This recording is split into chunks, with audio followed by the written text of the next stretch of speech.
Hi everyone. In this lecture, I will add a validator and a global exception handler to the web controller. Alright, let's add a validator to validate user inputs at the first contact points, which is the controller. I will first add Spring Boot Starter validation dependency. With this dependency, I can use the validation annotations to validate HTTP request objects. So I will add this Spring Boot Starter validation dependency to the Elastic Query Service PAM XML file. First, I will update the Elastic Query Service request model class and add not empty annotation to the text field, which will prevent sending empty data for getDocumentByText method. Note that I use not empty instead of not null here. That implies that I won't allow an empty string as well as a null value. Then let's open the controller class, Elastic Document Controller. For the getDocumentById method, I will use not empty annotation for the path variable id.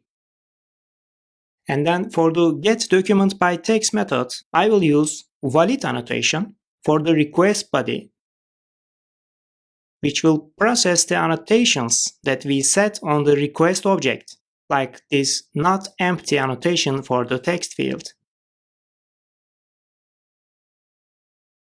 Alright, now the validation is in place. Let's also add a controller advice, which will handle unhandled exceptions for our application. I will use it to catch unhandled exceptions that could be thrown by the application. And instead of returning unhandled exceptions to the client, we can return a generic message using a controller advice. So let's create a package error handler under the API package and create a class Elastic Query Service error handler.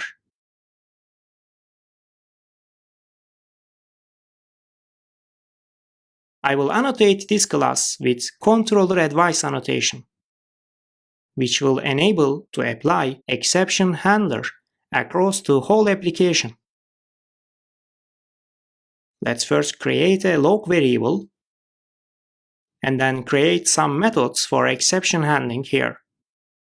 I will add overloaded handle methods, where method overload is done by changing the parameters while keeping the same name for the method. First, I will create a handle method that takes access denied exception for catching the access denied exceptions. Here I also need to specify exception handler annotation passing the access denied exception so that it will catch this type of exceptions. In this method, I will first log an error message with access denied exception, then return a response with forbidden HTTP status.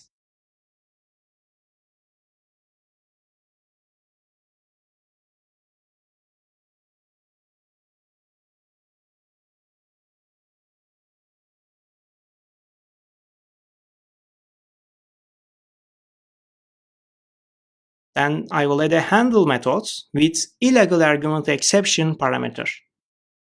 I will again use exception handler annotation and this time pass illegal argument exception class.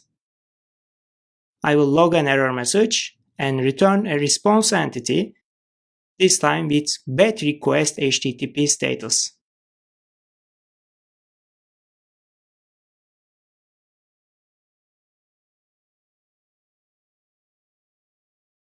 Then I will add another handle method to catch general runtime exception and return BET request again.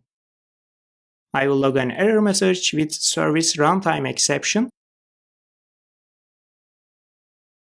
and return BET request HTTP status with a body again including a text service runtime exception.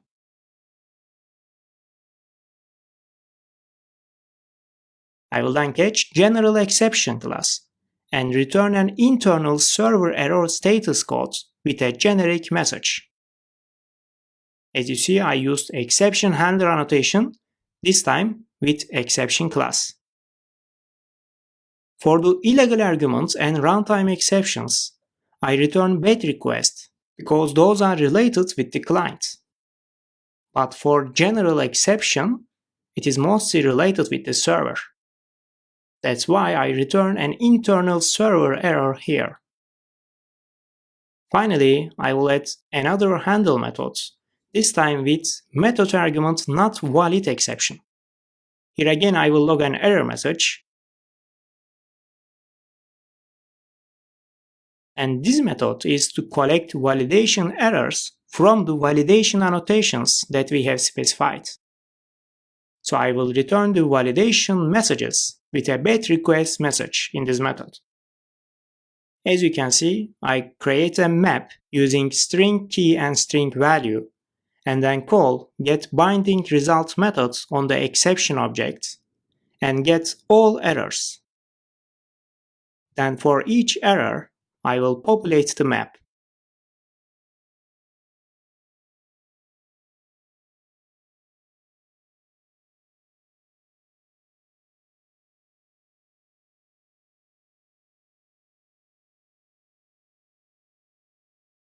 Then use this map to return a body in the BET request status. As you see, I put the field name and the default message of the error to the errors map. Here we have a wrong import. This should be Spring Security Access Denied exception. So let's fix this. Alright, we have the validation and exception handling in place now. In the next lecture, I will continue introducing HATOAS. So I will see you in the next lecture.